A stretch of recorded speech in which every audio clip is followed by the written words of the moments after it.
Assalamualaikum warahmatullahi wabarakatuh. Halo, perkenalkan saya Nenglela Munawwaroh. Saya merupakan mahasiswa semester 2 dari Prodi PAI dari Institut Nahdlatul Ulama Ciamis. Di sini saya akan memaparkan materi ataupun akan sharing materi tentang pembaharuan pendidikan Islam. Nah, mengapa sih materi ini penting untuk kita bahas? Karena pendidikan Islam itu memiliki peran yang sangat penting dalam kehidupan sehari-hari, terutama dalam membentuk karakter dan moral generasi muslim.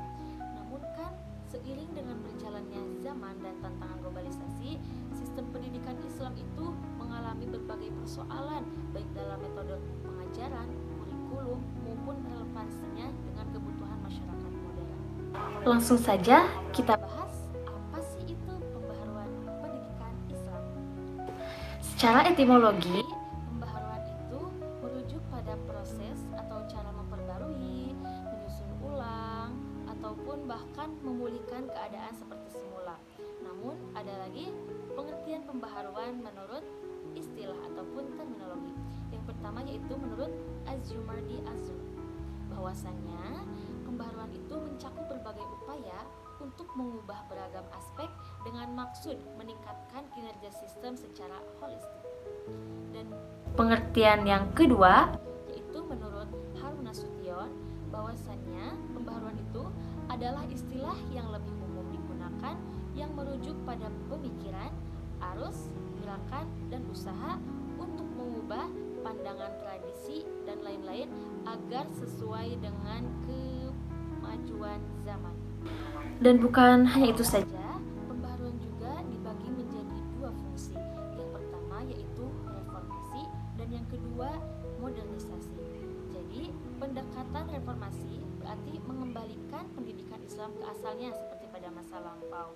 Nah, sementara itu pendekatan modernisasi mengacu pada modifikasi pendidikan Islam sesuai dengan tuntutan zaman, tetapi tetap menghormati pandangan para ahli pendidikan Islam sebelumnya. Jadi dapat disimpulkan bahwasanya pembaharuan pendidikan Islam adalah usaha untuk memperbarui, mengembangkan, menyesuaikan sistem pendidikan Islam dengan tuntutan zaman tanpa meninggalkan prinsip-prinsip ajaran Islam. Adapun faktor pendorong dari pembaharuan pendidikan Islam, yang pertama yaitu ada globalisasi dan perubahan, yang kedua ada keterbatasan kurikulum, dan yang ketiga ada kurangnya integrasi dengan ilmu pengetahuan modern, dan yang keempat ada perkembangan teknologi informasi, dan yang kelima ada tuntutan masyarakat akan pendidikan yang berkualitas dan relevan. Adapun para tokoh yang mendorong pembaharuan pendidikan Islam, diantaranya yang pertama yaitu ada Jamaluddin Al-Afghani, dan yang kedua ada Muhammad Abduh, yang ketiga ada Kiai Haji Ahmad Dahlan, dan yang keempat ada Kiai Haji Hashim Asy'ari. Adapun manfaat dari pembaharuan pendidikan Islam, yang pertama kita itu bisa meningkatkan kualitas pendidikan dengan memasukkan mata pelajaran yang relevan dengan kebutuhan zaman dan menggunakan metode pengajaran yang inovatif. Dan manfaat yang kedua yaitu kita bisa meningkatkan relevansi dengan memasukkan ilmu pengetahuan modern dan teknologi informasi sehingga siswa itu dapat memahami dan mengaplikasikan nilai-nilai Islam dalam konteks modern.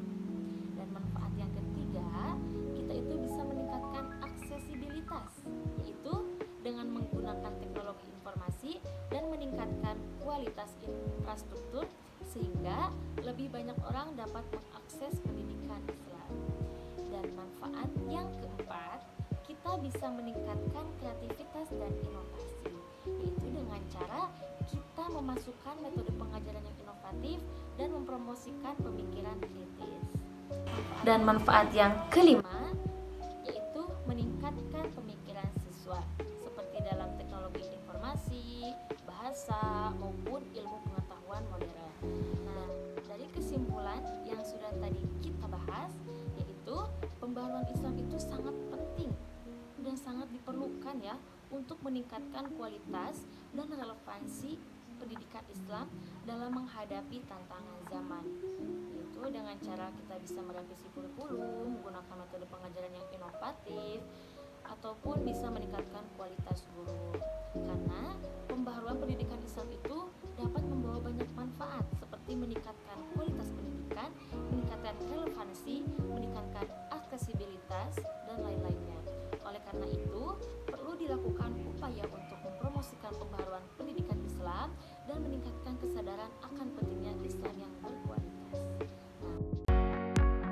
Nah, mungkin itu sedikit pembahasan yang bisa saya sampaikan pada video ini. Mohon maaf atas kekurangan dan kesalahannya. Bila mana ada kritik atau saran, mohon untuk isi di sini. Billahi taufiq wal hidayah. Wassalamualaikum warahmatullahi wabarakatuh. Bye.